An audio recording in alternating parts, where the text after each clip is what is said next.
నమస్కారం. దూరదర్శన్ వార్తలకి స్వాగతం. నేను సరిత. ముందుగా ఈనాటి వార్తల్లోని ముఖ్యాంశాలు.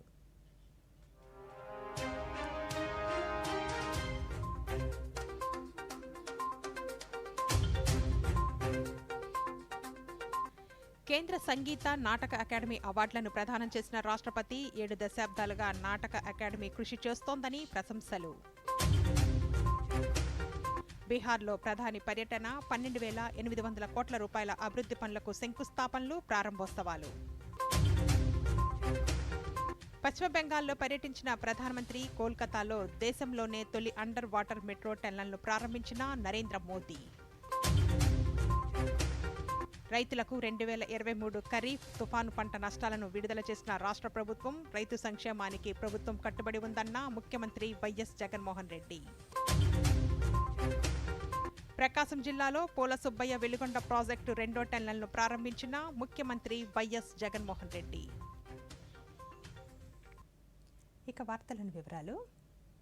రాష్ట్రపతి ద్రౌపది ముర్ము ఈరోజు కేంద్ర సంగీత నాటక అకాడమీ అవార్డులను ప్రదానం చేశారు. కొత్త ఢిల్లీలోని విజ్ఞాన్ భవన్లో జరిగిన కార్యక్రమంలో 2022-23 సంవత్సరాలకు సంబంధించి సంగీతం, నృత్యం, నాటకం, జానపద కళా రంగాల్లో విశేష కృషి చేసిన వారికి రాష్ట్రపతి ఈ అవార్డులను అందించారు. దేశవ్యాప్తంగా వివిధ రాష్ట్రాలకు చెందిన మొత్తం 94 మంది ప్రముఖ కళాకారులు ఈ అవార్డులకు ఎంపికయ్యారు.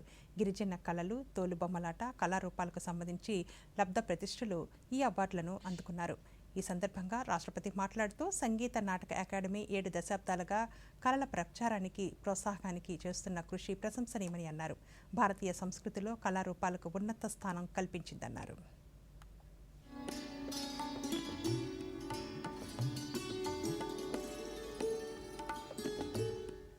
भरत मुनि के नाट्य शास्त्रों को वेदों के समकक्ष रखते हुए उसे पंचम वेद कहा गया है। उनके नाट्य शास्त्रों में कला विधा की जो व्यापकता एवं समग्रता मिलती है और संसार के किसी अन्य ग्रंथों में दुर्लभ है। देवियों और स्वजनों, गुरुदेव रविंद्रनाथ टैगोर ने कला के बारे में लिखा है कि कला में मनुष्य स्वयं को अभिव्यक्ति करता है। मैं इस धारणा से विश्वास रखती हूँ कि कला केवल कला के लिए नहीं होती है, कला के सामाजिक उद्देश्य भी होते हैं। इसीलिए मैं अनेक ऐसे उदाहरण हैं जो कलाकारों ने समाज कल्याण के लिए अपनी कला का प्रयोग किया। कलाकार अपनी कला के माध्यम से रूढ़ियों और पूर्वाग्रहों को चुनौती देते रहे हैं। वे अपने कला से समाज को जगाते रहे हैं। ప్రధానమంత్రి నరేంద్ర మోదీ బీహార్ పర్యటనలో భాగంగా పశ్చిమ చంపారణ్ జిల్లా బేతియాలో 12,800 కోట్ల రూపాయల అభివృద్ధి పనులకు శంకుస్థాపనలు, ప్రారంభోత్సవాలు చేశారు. వీటిలో రైలు, రహదారి, పెట్రోలియం, సహజ వాయువులకు సంబంధించిన ప్రాజెక్టులు ఉన్నాయి. అనంతరం ప్రధాని మాట్లాడుతూ బేతియా భూమి స్వాతంత్ర పోరాటాన్ని ఉధృతం చేసి ప్రజల్లో చైతన్యాన్ని నింపిందన్నారు. ఈ భూమి మోహన్ దాస్ను మహాత్మా గాంధీగా చేసిందన్నారు. వికసిత భారత్, వికసిత బీహార్ సంకల్పాన్ని తీసుకోవడానికి ఈ ప్రదేశం ఎంతో ఉన్నతమైందన్నారు. బీహార్లో యువతకు బీహార్లోనే ఉపాధి అవకాశాలు కల్పించడమే తమ లక్ష్యమని ప్రధాని పేర్కొన్నారు. अपने अपने स्थान पर जुड़े हैं। मैं बिहार के सभी लोगों का अभिनंदन करता हूं। मैं आप सबसे क्षमा भी मांगता हूं क्योंकि मुझे आने में जरा ज्यादा विलंब हो गया। मैं बंगाल में था और इन दिनों बंगाल का उत्साह भी कुछ और ही है। वहां 12 किलोमीटर का रोड शो था, तो बड़ी मुश्किल से मैं समय कम करने की कोशिश तो कर रहा था, लेकिन इसके कारण लेट पहुंचा। आपको जो कठिनाई हुई, इसके लिए मैं आप सबकी क्षमा मांगता हूं। साथियों, बिहार वो धरती है जिसने सदियों तक देश का नेतृत्व किया है। बिहार वो धरती है जिसने एक से बढ़कर एक प्रतिभावान व्यक्तित्व मां भारती को दिए हैं। और ये सच्चाई है जब जब बिहार समृद्ध रहा है तब भारत समृद्ध रहा है। ये चौड़े रास्ते ही वही तो विकास का मार्ग बनाते हैं, उद्योगों को लाते हैं। ये जो बिजली से चलने वाली ट्रेनें चल रही है, वंदे भारत जैसी आधुनिक ट्रेनें चलने लगी है, ये गति किसके लिए है? ये उन नौजवानों के लिए हैं जिनके माता पिता ने ऐसी सुविधाओं के सपने देखे थे। పశ్చిమ బెంగాల్ పర్యటనలో భాగంగా ప్రధానమంత్రి నరేంద్ర మోదీ ఉత్తర 24 పరగణాల జిల్లాలోని సందేశ్ ఖాళీ గ్రామానికి చెందిన బాధిత మహిళలతో సమావేశమయ్యారు. ఈ సందర్భంగా వారిపై జరిగిన దాడుల తీరును, సమస్యలను అడిగి తెలుసుకున్నారు. వారిని అన్ని విధాలా ఆదుకుంటామని ప్రధానమంత్రి హామీ ఇచ్చారు. గత నెలలో సందేశ్ ఖాళీ గ్రామానికి చెందిన కొందరు మహిళలపై అధికార పార్టీ తృణమూల్ కాంగ్రెస్ పార్టీ నాయకులు తన అనుచరులతో కలిసి దౌర్జన్యం చేసి మహిళలపై లైంగిక దాడులకు కూడా పాల్పడ్డారు. వారి భూములను కూడా ఆక్రమించుకున్నట్లు బాధిత మహిళలు ఆరోపించిన విషయం తెలిసిందే. ప్రస్తుతం ఈ కేసులు సుప్రీంకోర్టు పరిధిలో ఉన్నాయి.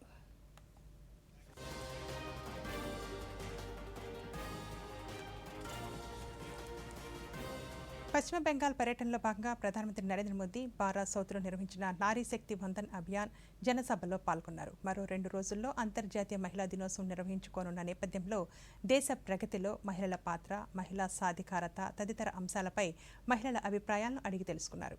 ఈ సందర్భంగా ప్రధానమంత్రి మాట్లాడుతూ ప్రజా రవాణాకు కేంద్ర ప్రభుత్వం అత్యధిక ప్రాధాన్యత ఇస్తోందన్నారు. తాజాగా ప్రారంభించిన మెట్రో రైల్ కోల్కతాకు మరింత వన్నె తెస్తోందని అన్నారు. ఇప్పటికే దేశంలోని అనేక ప్రాంతాల్లో కొత్తగా మెట్రో రైళ్లను తీసుకొచ్చామని చెప్పారు. కోల్కతా, పూణే, కొచ్చి, ఆగ్రాలలో కొత్త మెట్రోలు పరుగులు పెడుతున్నాయని తెలిపారు. నమో భారత్ రైళ్లు వీటికి అదనమని అన్నారు. కాగా దేశంలోని 140 కోట్ల మంది ప్రజలు తన కుటుంబమేనని ప్రధాని పేర్కొన్నారు. ఉత్తర 24 పరగణాల జిల్లాల్లోని సందేశ్ ఖాళీ గ్రామంలో జరిగిన అమానవీయ ఘటనలో బాధితులకు బీజేపీ మాత్రమే అండగా నిలబడిందని పేర్కొన్నారు. బాధితుల పక్షాన బీజేపీ మాత్రమే గళం వినిపిస్తోందన్నారు. राष्ट्रीय स्तर का कार्यक्रम ऑर्गेनाइज करना हो, देश भर में 19-20 हजार स्थानों पर महिला समूह बैठ करके इस कार्यक्रम में जुड़े हो, ये हिंदुस्तान के सार्वजनिक जीवन की सबसे बड़ी घटना है। और इसलिए आप सब और आप सब भी अनेक अनेक अभिनंदन के अधिकारी हैं।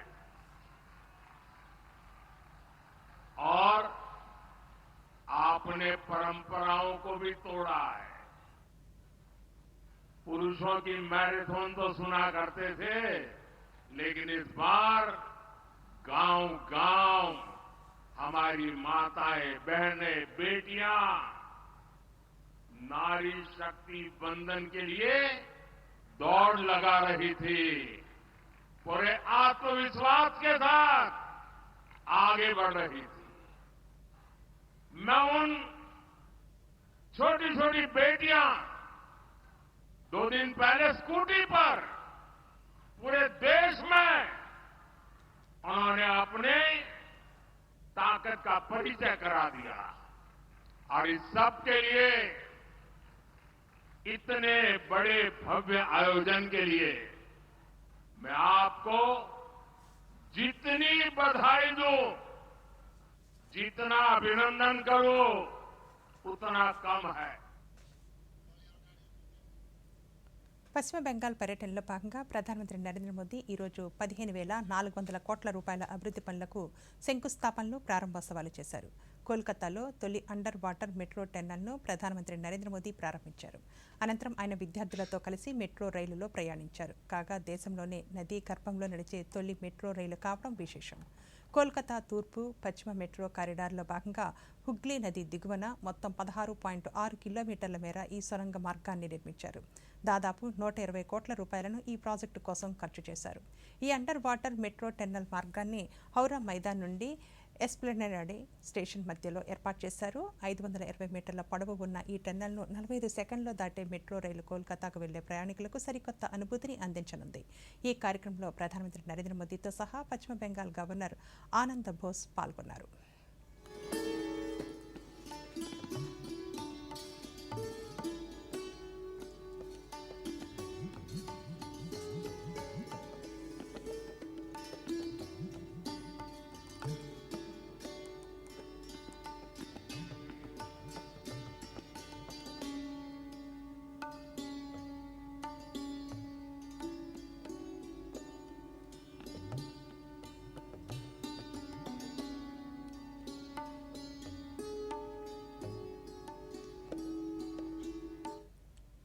వర్షాభావ పరిస్థితుల వల్ల 2023 ఖరీఫ్లో ఏర్పడిన కరువు సాయంతో పాటు రబీ సీజన్ ప్రారంభంలో గత ఏడాది డిసెంబర్లో సంభవించిన మిగ్జామ్ తుఫాను వల్ల పంటలు దెబ్బతిన్న రైతులకు పెట్టుబడి రాయితీ పంట నష్ట పరిహారాన్ని తాడేపల్లి క్యాంపు కార్యాలయం నుండి ముఖ్యమంత్రి వైఎస్ జగన్మోహన్ రెడ్డి ఈరోజు రైతుల ఖాతాల్లో జమ చేశారు. దీంతో విపత్తుల వల్ల నష్టపోయిన 11,59,000 మంది రైతుల ఖాతాలకు 1,294 కోట్ల రూపాయల పరిహారం జమ అయినట్లయింది. ఈ సందర్భంగా ముఖ్యమంత్రి మాట్లాడుతూ 2023 ఖరీఫ్లో 103 మండలాలను కరువు మండలాలుగా ప్రకటించడమే కాకుండా ఆయా మండలాల పరిధిలో 14,24,000 ఎకరాల్లో 33% కంటే ఎక్కువగా పంటలు కోల్పోయిన 6,59,897 మంది రైతులకు 847 కోట్ల రూపాయల పెట్టుబడి రాయితీని అందిస్తున్నట్లు తెలిపారు. రైతుల సంక్షేమానికి తమ ప్రభుత్వం అధిక ప్రాధాన్యత ఇస్తోందన్నారు. ప్రభుత్వం రైతులకు అన్ని విధాల అండగా ఉంటుందన్నారు. తోడుగా నిలబడగలిగాం. ఇవన్నీ వ్యవస్థలోకి ఒక సంపూర్ణమైన మార్పులు చోటు చేసుకుంటా ఉన్నాయి. రైతు ఈ క్రాప్ ద్వారా రైతుకు ఇన్సూరెన్స్ ఆటోమేటిక్లీ వర్తింపజేసేలా అడుగులు పడతా ఉన్న కార్యక్రమం మొట్టమొదటిసారిగా జరుగుతూ ఉంది. ఒక కొత్త ఒరవడి అన్నది కేవలం ఈ 58 నెలల కాలంలోనే మొదలైంది. మొట్టమొదటిసారిగా రైతులకు పెట్టుబడి సహాయంగా ప్రతి రైతుకు కూడా రైతన్నకు కూడా 13,500 రూపాయలు పెట్టుబడి సహాయంగా అందించే కార్యక్రమం కూడా ఇంతకుముందు ఎప్పుడు లేదు. ఈ 4 సంవత్సరాల సమృద్ధిగా పడిన వర్షాల తర్వాత గత ఏడాది మాత్రం ఖరీఫ్ సీజన్లో కొంతమేరకు తక్కువ వర్షపాతం నమోదు కావడంతో మొత్తంగా 26 జిల్లాల్లో 7 జిల్లాల్లో 103 మండలాలను కరువు మండలాలుగా ధృవీకరించడం జరిగింది. దీంతో ఆ ప్రాంతంలో వ్యవసాయ ఉద్యాన పంటలు నష్టపోయిన దాదాపుగా 6,96,000 మంది రైతన్నలకు ఈరోజు ప్రకాశం, శ్రీ పొట్టి శ్రీరాములు, నెల్లూరు, వైఎస్ఆర్ జిల్లాల్లోని 4,47,000 ఎకరాల్లో సాగునీటి సరఫరాకు రాష్ట్ర ప్రభుత్వం మార్గం సుగమం చేసింది. ఆ జిల్లాల్లోని 30 మండలాల్లో 15,25,000 మంది తాగునీటి సమస్యకు పరిష్కారం చూపిస్తూ యుద్ధ ప్రాతిపదికన పూర్తి చేసిన పోల సుబ్బయ్య వెలిగొండ ప్రాజెక్టు జంట సొరంగాలను ముఖ్యమంత్రి వైఎస్ జగన్మోహన్ రెడ్డి ఈరోజు జాతికి అంకితం చేశారు. తొలుత దోర్నాల మండలం ఎగువ చెర్లోపల్లిలో ఏర్పాటు చేసిన పైలాన్ను ముఖ్యమంత్రి ఆవిష్కరించారు. అనంతరం వ్యూ పాయింట్ నుండి వెలుగొండ ప్రాజెక్టును 2వ టెన్నెల్ను పరిశీలించారు. ఈ సందర్భంగా ఏర్పాటు చేసిన సభలో ముఖ్యమంత్రి మాట్లాడుతూ వెలుగొండ ప్రాజెక్టుతో దశాబ్దాల కళ నెరవేరిందన్నారు. టెన్నెల్లో ప్రయాణించినప్పుడు ఎంతో ఆనందం కలిగిందని, అద్భుతమైన ఈ ప్రాజెక్టు పూర్తి చేసినందుకు ఆనందంగా ఉందని అన్నారు.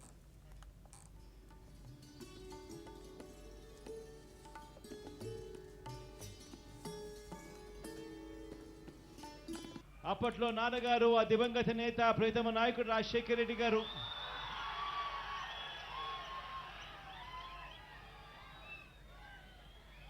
ఈ ప్రాజెక్టుకు సంబంధించి ఆయన శంకుస్థాపన చేసి ప్రాజెక్టు పనులు మొదలు పెడితే ఈరోజు ఆయన కొడుకుగా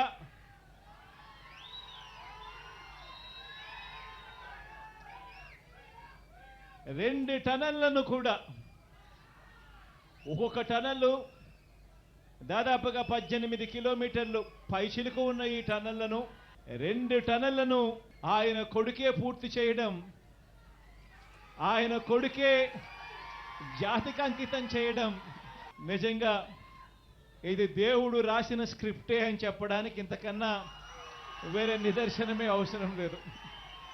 ఈ ప్రాజెక్టు మొదటి సరంగాన్ని 2021 జనవరి 13న పూర్తి చేస్తే, మన ప్రభుత్వంలో మనమే పూర్తి చేస్తే, రెండో సరంగం పనులు ఇవాళ కొద్ది రోజుల కిందటనే పూర్తి చేసి ఇవాళ జాతికి అంకితం చేసే కార్యక్రమం జరుగుతూ ఉంది. దాదాపుగా 4,47,000 ఎకరాలకు సాగునీరు అందించే ప్రాజెక్టు, సాగునీరు అందించే ప్రాజెక్టు 15,25,000 మందికి రక్షిత త్రాగునీరు అందించే ప్రాజెక్టు ఈరోజు జరుగుతూ ఉంది అని అంటే నిజంగా దాదాపుగా 30 మండలాలలోని దాదాపుగా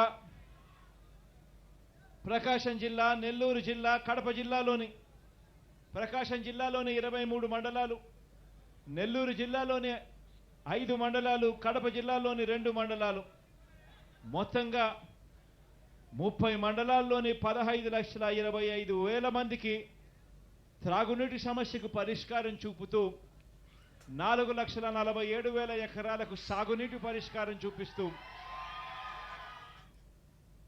ఇప్పుడు ఒక చిన్న విరామం. తొందరగా టిఫిన్ ప్యాక్ చేయండి. రాజు, మొబైల్ వదిలేయ్. అక్క, బ్యాంక్ నంబర్ కావాలి. రిఫండ్ రాలేదు. దొరికింది. ఇప్పుడే కాల్ చేస్తానక్క. నెంబర్ గురించి తెలుసుకోకుండా తరచూ మోసగాళ్లు నకిలీ బ్యాంక్ వెబ్సైట్ మరియు మోసపూరిత నెంబర్లతో డబ్బు కాజేస్తారు. మరైతే సరైన నంబర్? బ్యాంక్ అఫీషియల్ వెబ్సైట్ లేదా కార్డ్ పైన. మీరు నన్ను కాపాడారక్క. పని నుండి కాదు. చేస్తాను. ఆర్బీఐ చెబుతుంది, సరైన ఆర్థిక వ్యవహారమే మిమ్మల్ని కాపాడుతుంది. తిరిగి వార్తలకి స్వాగతం. మానవ హక్కుల పరిరక్షణకు జాతీయ మానవ హక్కుల కమిషన్ ఎన్హెచ్ఆర్సీ నిరంతరం కృషి చేస్తోందని ఆ సంస్థ చైర్పర్సన్ జస్టిస్ అరుణ్ కుమార్ మిశ్రా తెలిపారు. ఆంధ్రప్రదేశ్లో మానవ హక్కుల ఉల్లంఘనకు సంబంధించిన కేసులను విజయవాడలో ఈరోజు జాతీయ మానవ హక్కుల సంఘం క్యాంప్ సిట్టింగ్ బహిరంగ విచారణ చేపట్టింది. మొత్తం 15 కేసుల్లో తుది తీర్పును ఇవ్వడంతో పాటు 80 లక్షల రూపాయలు పరిహారానికి సంబంధించి కమిషన్ ఆదేశాలను జారీ చేసింది. ఈ విచారణలో NHRC chairperson justice Arun Kumar మిశ్రాతో పాటు కమిషన్ సభ్యులు doctor DM Mulle, Rajeev Jain, Vijay Bharati Sayani, secretary general Bharat Lal, registrar Surajit De, commission senior అధికారులు పాల్గొన్నారు.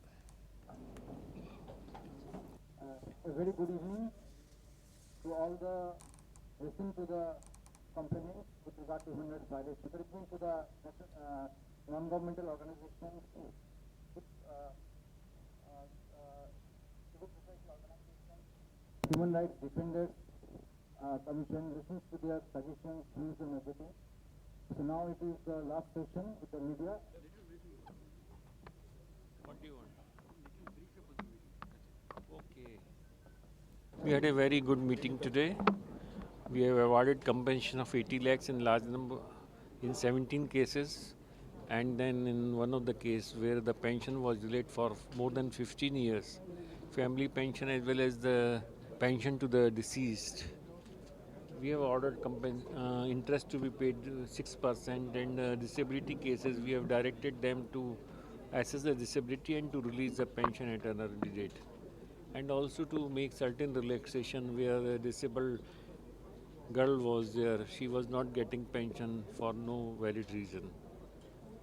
So these are basically work cases, and then we have asked our special rapporteur also in the case of a certain tribe complaint that they are not being treated properly, certificates are not being issued, and they have been forcibly displaced from their areas, dwelling places. So these are the cases which we have taken up today, and there was cooperation from the side of the state government, and there were matters were pursued by the complainants also with equal force. We are happy with the situation that everybody cooperated and in the decision of the cases, so we could decide the cases.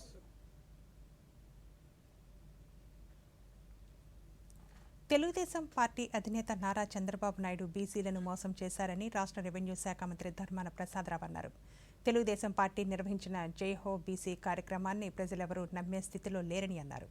శ్రీకాకుళంలో ఈరోజు ఆయన మీడియాతో మాట్లాడుతూ ఎన్నికల సమయంలోనే చంద్రబాబు నాయుడుకి బీసీలు గుర్తుకు వస్తారని, ఎన్నికల అనంతరం వారు గుర్తుండరని మంత్రి వ్యాఖ్యానించారు. బీసీల సంక్షేమానికి జగన్మోహన్ రెడ్డి ప్రభుత్వం నిరంతరం కృషి చేస్తోందన్నారు. సామాజిక న్యాయం ఇవ్వాలనుకునేటప్పుడు ముందు రాజ్యాధికారం ఇవ్వాలి, ఆర్థికమైనటువంటి స్థితిని పెంచే పని జరగాలి. ఈ రెండూ జరిగితేనే సామాజిక న్యాయం లభిస్తుంది. సామాజిక న్యాయం మామూలుగా మాటలతో సామాజిక న్యాయం రాదు. నాకు అడిగితే చట్టంతో కూడా రాదు. చట్టంతో ఉద్యోగాలు వస్తాయి, కొద్ది చట్టంలో రిజర్వేషన్ ఉంటే కొన్ని ఉద్యోగాలు వస్తాయి. కానీ త్వరగా వాళ్ళు అందుకోవాలి అని అంటే 2 రకాల కార్యక్రమాలు ఏ ప్రభుత్వం అయినా చేస్తే అప్పుడు వాళ్ళ స్థితిగతుల్లో మార్పు వచ్చి సామాజిక న్యాయం లభించి బ్యాక్వర్డ్ క్లాసెస్ సంతోషంగా ఉండగలుస్తారు. మీ క్లెయిమ్ లేదు, బ్యాక్వర్డ్ క్లాసుల్ని మీరు మళ్ళీ అడిగేటువంటి అర్హత మీకు లేదు, మోసగించినారు. ఇప్పటికీ అదే చెప్తారు, సైకిల్ ఇస్తాము, డొక్కులు ఇస్తాము, కత్తులు ఇస్తాము, నాయి బ్రాహ్మణులకు డొక్కులు కత్తిరించుకునే డొక్కులు ఇస్తాము. ఇవి కాదండి. వారి ఆర్థిక స్వాతంత్రం కావాలి, రాజకీయ స్వాతంత్రం కావాలి, సమాజంలో వాళ్ళ స్థితి పెరగడానికి ఏమైనా అవకాశం ఉంచాలి. ఒక న్యాయ బ్రాహ్మణులు తీసుకోండి, ఎన్ని రకాలు చేస్తాం. వాడికి ఆర్థిక స్వాతంత్రం కలగడానికి బ్యాంక్ ట్రాన్స్ఫర్స్ ద్వారా వాడికి సహాయం అందించినాం. వాడు ఒక క్షారశాల ఉంటే వాడికి డైరెక్ట్గా వాడి అకౌంట్లో డబ్బు పడేటట్టుగా 10,000 రూపాయలు అందించినాం. వాడు కన్జ్యూమ్ చేస్తున్న ఎలక్ట్రిసిటీ బిల్లులో కొంత తగ్గించి ఇచ్చే ఏర్పాటు చేశాం. చేసుకున్నటువంటి వృత్తిలో వారు ఛార్జ్ చేస్తున్నది రెట్టింపు చేశాం. ముఖ్యమంత్రి వైఎస్ జగన్మోహన్ రెడ్డి రేపు అనకాపల్లి జిల్లాలో పర్యటించనున్నారు. వైఎస్ఆర్ చేయూత 4వ విడత నిధులను బటన్ నొక్కి విడుదల చేయనున్నారు. ఉదయం తాడేపల్లి నివాసం నుండి బయలుదేరి అనకాపల్లి జిల్లా కసింకోట చేరుకుంటారు. అక్కడి నుండి పిసినికాడ చేరుకొని అక్కడ ఏర్పాటు చేసిన బహిరంగ సభలో వైఎస్ఆర్ చేయూత 4వ విడత నిధులను విడుదల చేసి బహిరంగ సభలో ప్రసంగిస్తారు. అనంతరం ముఖ్యమంత్రి తిరిగి తాడేపల్లి చేరుకుంటారు.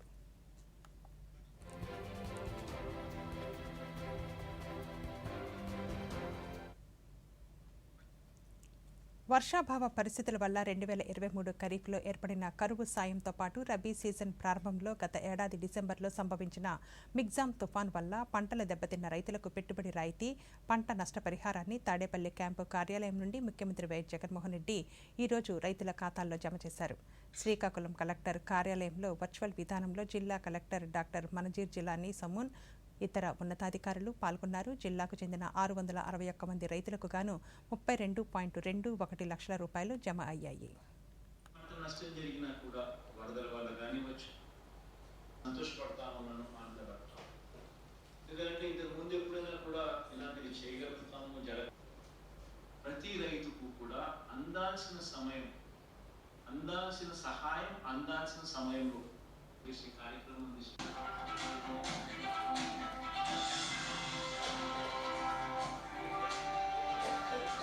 ముందు 5 సంవత్సరాలు గత ప్రభుత్వ పాలనతో కంపేర్ చేసి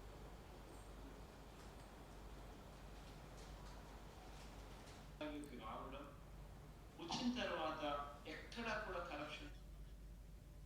శ్రీ పొట్టి శ్రీరాములు నెల్లూరు జిల్లాలోని డీసిపల్లి గ్రామంలో ఉన్న పొగాకు వేలం కేంద్రంలో ఈరోజు వేలం ప్రక్రియ ప్రారంభమైంది. మొదటి రోజున 18 పొగాకు బేళ్లను రైతులు వేలం కేంద్రానికి తీసుకొచ్చారు. ఈ వేలం పాటలో ఒక్కో కిలో కనీసం 230 రూపాయలు పలికినట్లు వేలం నిర్వహణ అధికారి రాజశేఖర్ దూరదర్శన్కు తెలిపారు.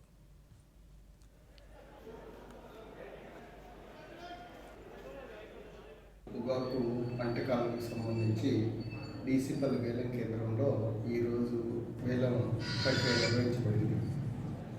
దీంట్లో భాగంగా మనం ఈరోజు 18 బేలు వివిధ ప్రాంతాల నుంచి తీసుకురావడం జరిగింది. ఆ 18 బేళ్ళలో మొత్తం 18 బేలు 230 రూపాయలు సరాసరి ధర వేశారు.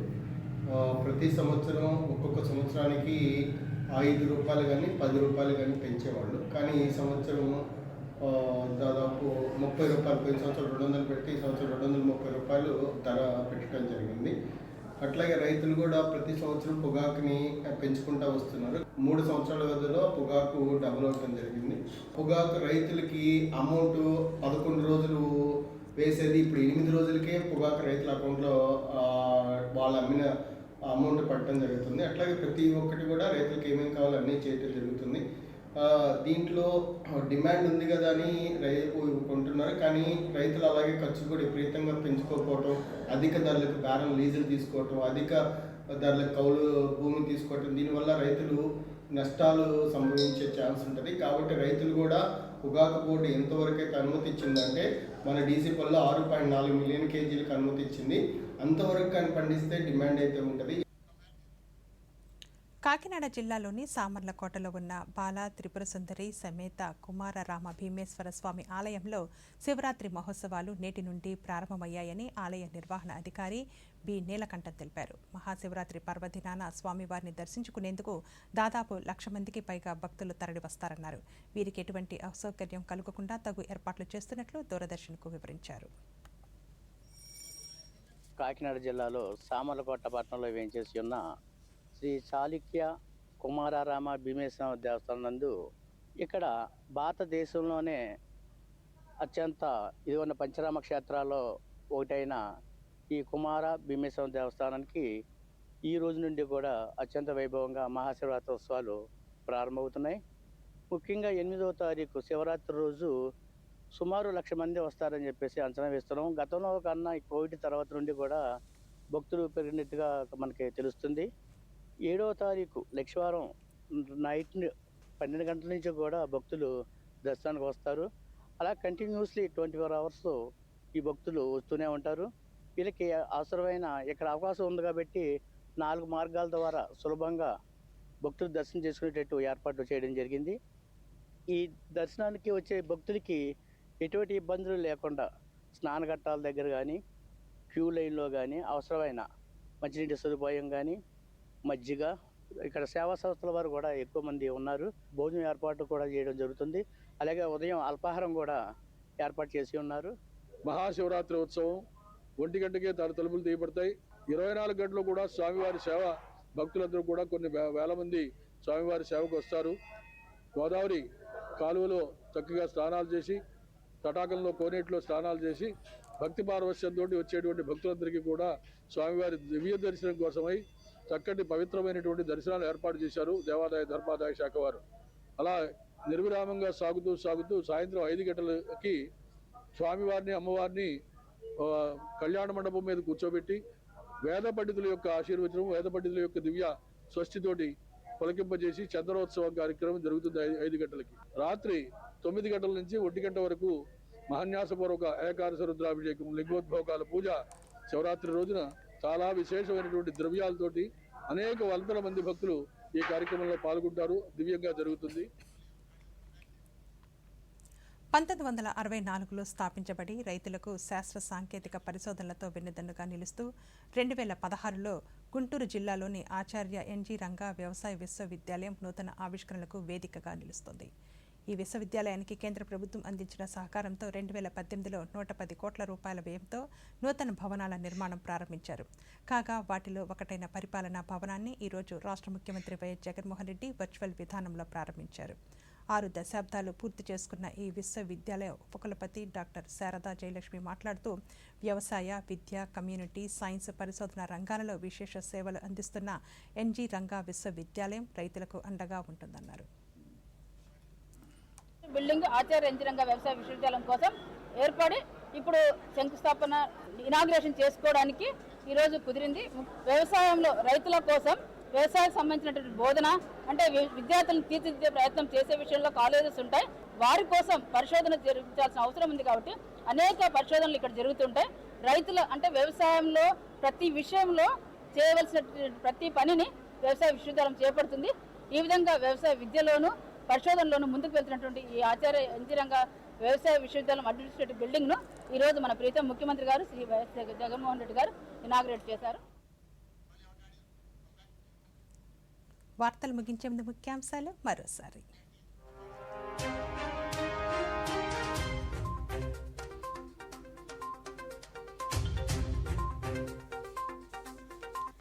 కేంద్ర సంగీత నాటక అకాడమీ అవార్డులను ప్రదానం చేసిన రాష్ట్రపతి 7 దశాబ్దాలుగా నాటక అకాడమీ కృషి చేస్తోందని ప్రశంసలు. బీహార్లో ప్రధాని పర్యటన, 12,800 కోట్ల రూపాయల అభివృద్ధి పనులకు శంకుస్థాపనలు, ప్రారంభోత్సవాలు. పశ్చిమ బెంగాల్లో పర్యటించిన ప్రధానమంత్రి కోల్కతాలో దేశంలోనే తొలి అండర్ వాటర్ మెట్రో టన్నెల్ను ప్రారంభించిన నరేంద్ర మోదీ. రైతులకు 2023 ఖరీఫ్ తుఫాను పంట నష్టాలను విడుదల చేసిన రాష్ట్ర ప్రభుత్వం, రైతు సంక్షేమానికి ప్రభుత్వం కట్టుబడి ఉందన్న ముఖ్యమంత్రి వైఎస్ జగన్మోహన్ రెడ్డి. ప్రకాశం జిల్లాలో పోల సుబ్బయ్య వెలుగొండ ప్రాజెక్టు 2వ టన్నెల్ను ప్రారంభించిన ముఖ్యమంత్రి వైఎస్ జగన్మోహన్ రెడ్డి. ఈ వార్తలు ఇంతటితో సమాప్తం. నమస్కారం.